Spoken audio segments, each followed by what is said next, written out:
presidency has reaffirmed that federal universities in Nigeria will continue to remain tuition-free. Hi, welcome to what's happening. This are the top 10 stories.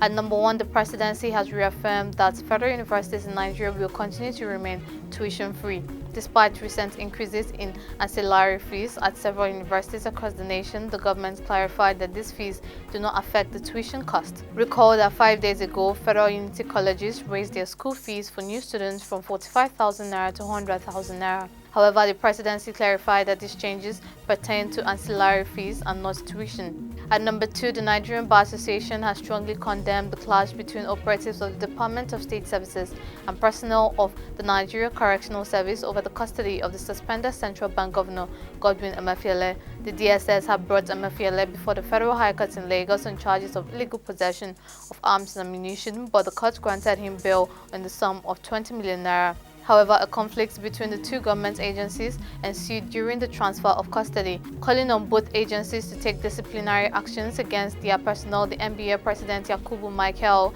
expressed concern about the lack of discipline and professionalism within security institutions, stating that it hampers efforts to combat insecurity in the country. At number 3, the National Open University of Nigeria and the Nigerian Correctional Service have joined forces to improve educational programs for inmates. NOUN advocates for increased opportunities and flexible academic courses to be made available for both staff and inmates of the Correctional Service.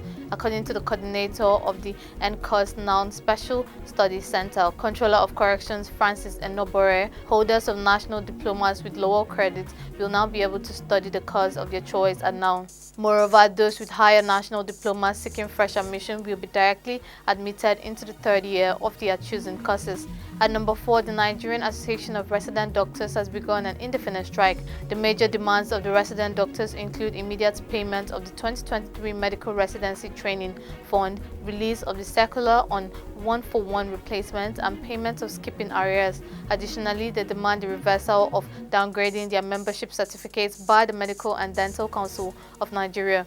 Recalling the House of Representatives Speaker Tajuddin Abbas had urged the resident doctors to suspend the impending strike during a meeting between the leadership of the House and NARD in Abuja. At number 5, the Benue State Police Command has arrested some members of a syndicate of suspected child traffickers operating around the internally displaced persons camp at North Bank and other parts of Makurdi. The arrests were made following intensified surveillance by the police based on information received about the syndicate. The mastermind, named Friday, his wife and accomplice Stephen Turungwa, Sota Age, and Atom Gideon were among those arrested. One missing child whose parents reported his disappearance to the Saudi Police Division was also rescued from the house of the suspected kingpin.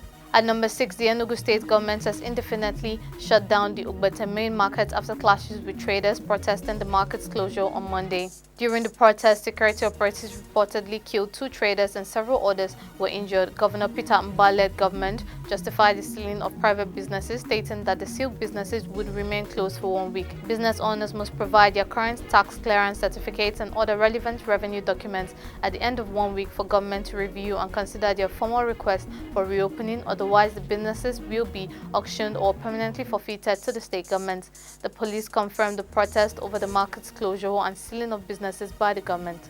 At number 7, the Central Bank of Nigeria announced that it is gradually phasing out old 200 naira, 500 naira, and 1000 naira notes, replacing them with redesigned ones. Acting CBN Governor Folashodun Shunubi clarified that the replacement process aims to manage the currency cycle and replace worn-out notes with new ones. At the Monetary Policy Committee meeting in Abuja, the CBN also raised the monetary policy rate from 18.5% to 18.75%. This move is part of the bank's efforts to regulate interest rates and manage inflation. At number 8, Ghana's parliament voted to abolish the death penalty for almost all crimes, becoming the latest African country to repeal capital punishment. The last execution in Ghana took place in 1993, with death sentences previously handed out for murder and treason. The recent vote removes the death penalty from the country's Criminal Offence Act and Armed Forces Act. Amnesty International states that 23 out of 55 African countries have now abolished the death penalty for all crimes. At number 9, as of the time of filing this report, Nigerian guards have reportedly held President Mohamed Bazoum inside the presidential palace in Niamey, the capital of Niger.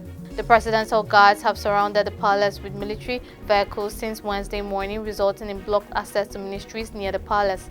The situation is reminiscent of the 4 military coups that have occurred in neighboring Mali and Burkina Faso since 2020. A thwarted coup attempt also occurred in Niger in March 2021, shortly before President Bazoum's inauguration. Finally, at number 10, the International Finance Corporation has identified the increasing rate of the world's population as part of indices fueling the unmet demand for housing globally. A senior investment officer of the corporation, Godwin Emefiele, stated this in his presentation at the 17th African International Housing Show ongoing in Abuja.